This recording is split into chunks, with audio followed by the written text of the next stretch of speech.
Tom Thibodeau is in trouble. He's in a world of trouble. I don't give a damn that the New York Knicks are 6-1 in overtime games. I don't care that Mikal Bridges, but so much, of course, because I'm a diehard Knicks fan and he won the game last night.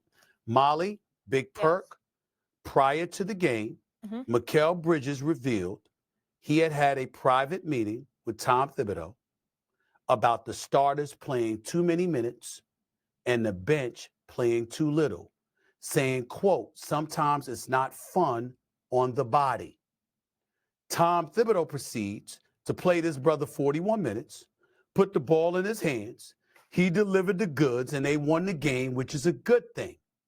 But then Tom Thibodeau refused to acknowledge that there was a one-on-one conversation. He said it never happened.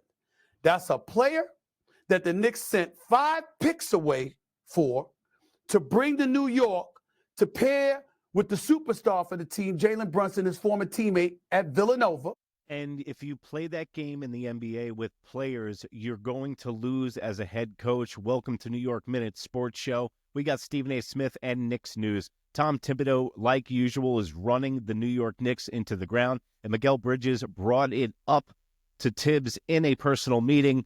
And then Tibbs acts like it doesn't even happen. And you just heard Stephen A. Smith runs him 41 points and has a big shot to win to the game. And I will get to that and how the Knicks can build on that. But everybody has known that Tibbs has run his teams ragged, whether it was the Minnesota Timberwolves, whether it was the Chicago Bulls, or the New York Knicks of last year in the playoffs when everybody got hurt. I know there's a matter of playing your starters, but when you don't play your bench, people become weak and you're not as well as a rounded team. And I think Stephen A. Smith is right on the money here, and Tibbs is in big trouble.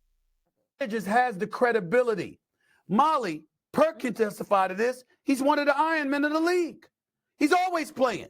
He doesn't miss games, and he doesn't play minimal minutes. And Perk, when? Because we know I got a whole bunch. I know I do NBA countdown with you, but I got a lot of stuff to do, okay? I'm not on the NBA every moment of every day like you are. Big Perk, when have we ever heard Mikal Bridges complain about anything, let alone minutes? And out of all people, Bridges is probably the worst person to say anything to Tibbs, who has the highest average in the NBA over the last 3 years, and the guy is not scared of playing minutes. But Tibbs run these guys into the ground. Then he says, stop playing us so much. And then Tibbs proceeds to say F you and play Bridges for 41 minutes. I don't know if Tibbs is so stubborn that he's going to lose his job. What do you think? Tell us in the comments below. Do you think Tibbs' stubbornness or his sticking to his style is going to lose his job or win him a championship? Because one's going to happen first, and I think it's going to be losing his job. That's not the same page. That's not a good look for the New York Knicks. And if you got to choose between a player and the coach, under these circumstances, when you're looking at players being worn out, Mikal Bridges ain't say that for himself, y'all. He's speaking for the team. And Tom Thibodeau says it didn't happen? That's a bad sign. It's a bad sign. It's a bad sign. But that's in Tom Thibodeau's defense, did you hear what he said? Did you hear what he said in his interview to Mikal Bridges' comments? He basically pointed out that when you look at the top guy on their team that's playing the most minutes, I believe it was Jalen Brunson. I think it was. Okay. He's knocking at the door. He's top 20 in the league.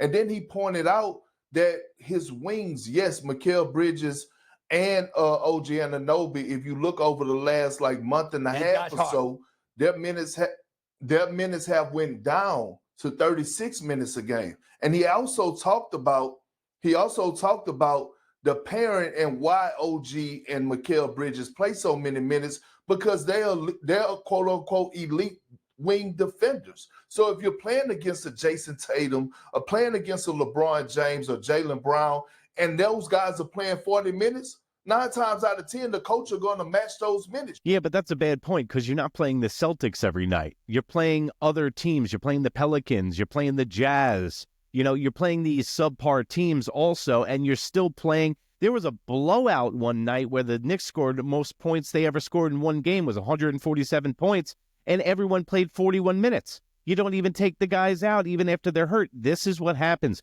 This is how guys roll ankles. Fatigue in sports make you get injured because you're not as precise with your steps, you're not as precise with your form, and once that starts falling off with fatigue, that's when injuries roll in. And what happened at the end of the year last year? The Knicks got hurt, and it might have cost them an Eastern Conference Finals appearance.